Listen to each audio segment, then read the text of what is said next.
ప్రజల్లో తీవ్రమైనటువంటి వ్యతిరేకత రావడం, ఆ వ్యతిరేకత నుంచి ప్రజలను డైవర్ట్ చేయడం కోసం ఈ రాష్ట్ర ప్రభుత్వం ప్రజలకు చేసినటువంటి ఏ కార్యక్రమాలు లేవు కాబట్టి హిందూ ధర్మం అని, సనాతన ధర్మం అని, తిరుపతి స్వామివారి లడ్డు అని ఒక కొత్త వాదనని, లేని వాదనని, ప్రభుత్వం చేసిన పనులు చెప్పుకోవడానికి ఏమీ లేవు కాబట్టి ఈ రకంగా లేని తప్పుడు ఆరోపణలు గత ప్రభుత్వాల మీద చేస్తూ డైవర్షన్ పాలిటిక్స్ కి తెరదీశారు.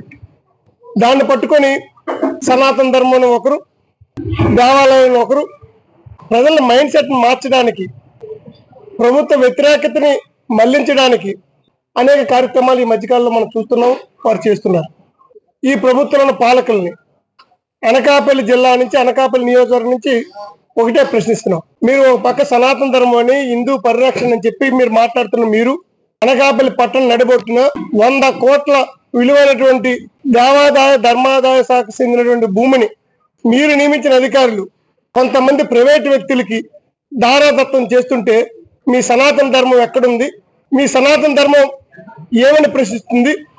ఇదేనా మీకు దేవాలయం పట్ల ఉన్న శ్రద్ధ అని చెప్పి మీ ద్వారా అడుగుతున్నాం. డాక్యుమెంట్ నెంబర్ 463/2019 కింద ఒక డాక్యుమెంట్ రిజిస్ట్రేషన్ చేసి అప్పచెప్పడం జరిగింది. అది దేవాదాయ ధర్మాదాయ శాఖ ద్వారా కన్యకా పరమేశ్వరి దేవస్థానానికి దఖలపడింది. దేవాదాయ ధర్మాదాయ శాఖ సంబంధించిన భూముల లిస్టులో కూడా ఏదైతే సర్వే నెంబర్ 1539/5 లో ఉన్నటువంటి 2 ఎకరాల 49 సెంట్ల భూమిని డాక్యుమెంట్ నెంబర్ 463/2019 ఏదైతే రిజిస్ట్రేషన్ చేశారో ఆ భూమి ఎండోమెంట్ రికార్డ్స్ లో కూడా అది సత్రం భూమి అని చెప్పి నమోదు చేసింది. అటువంటి భూమి అందులో 2 ఎకరాల 49 సెంట్ల భూమిలో ఎకరా 38 సెంట్ల భూమి బెల్లం మార్కెట్ నిర్మాణం చేసినప్పుడు గవర్నమెంట్ మార్కెట్ యార్డ్ వారు తీసుకోవడం జరిగింది. మిగిలిన 100 ఎకరా 11 సెంట్ల భూమి ఆ గవర్నర్ అనుకుని రోడ్డు వారిని విడిచిపెట్టడం జరిగింది. ఎవరైతే ఈ భూమి మాదనేటువంటి చెప్తున్నటువంటి వ్యక్తులు మరి నిజంగా భూమి వారిది అయి ఉంటే రోజు మార్కెట్ యార్డ్ కోసం భూమి సేకరణ చేసినప్పుడు రైతులకు ఇచ్చిన డబ్బులు వీరికేమి ఇచ్చారా? మరి ఎకరా 38 సెంట్ల భూమికి వీళ్ళకి డబ్బులు ఇవ్వాలి కదా. ఆ రోజు ప్రభుత్వ భూమి అని చెప్పి ఆ భూమికి డబ్బులు ఇచ్చిన సందర్భం లేదు. ఈ భూమి ఇచ్చిన దాతలు ఎవరు కూడా వ్యవసాయాలు చేయరు. ఆ భూమిని ఎండోమెంట్ వారు గతంలో లీజుకి ఇచ్చేవారు, కౌలుకి ఇచ్చేవారు. ఇప్పుడు ప్రభుత్వ పాలసీలు మారిన తర్వాత దేవాదాయ ధర్మాదాయ శాఖ భూములు కూడా కౌలుకిచ్చి జీవితకాలం ఉండడానికి లేదు. ప్రతి 3 సంవత్సరాలకు ఒకసారి పేపర్లో ప్రకటిస్తారు. దాంట్లో ఎవరైతే మాకు ఈ 3 సంవత్సరాలు కౌలుకు కావాలంటే వారు ఆ బిడ్ లో పాల్గొంటారు.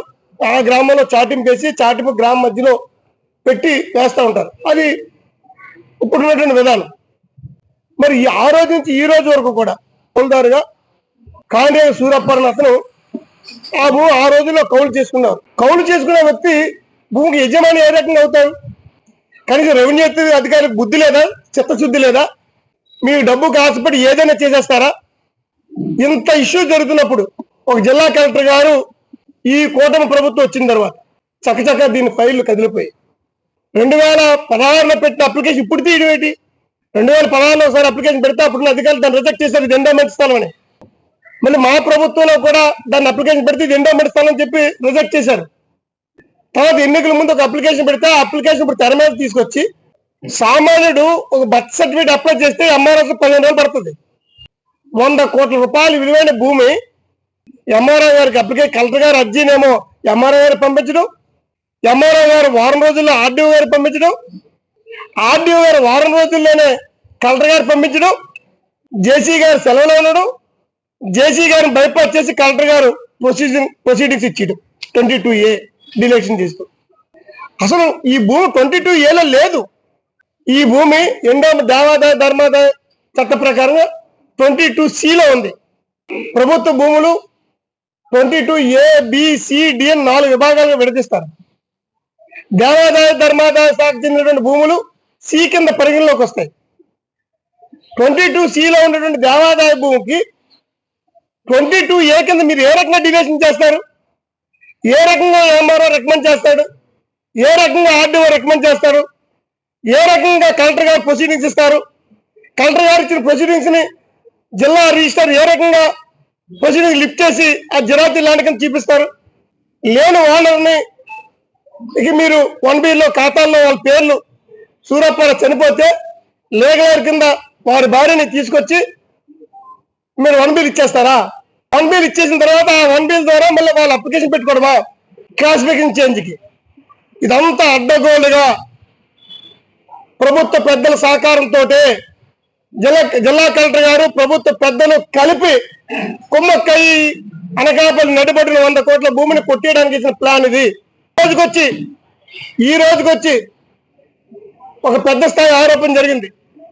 ఒక ఆరోపణ వచ్చినప్పుడు మీరేం చేయాలి?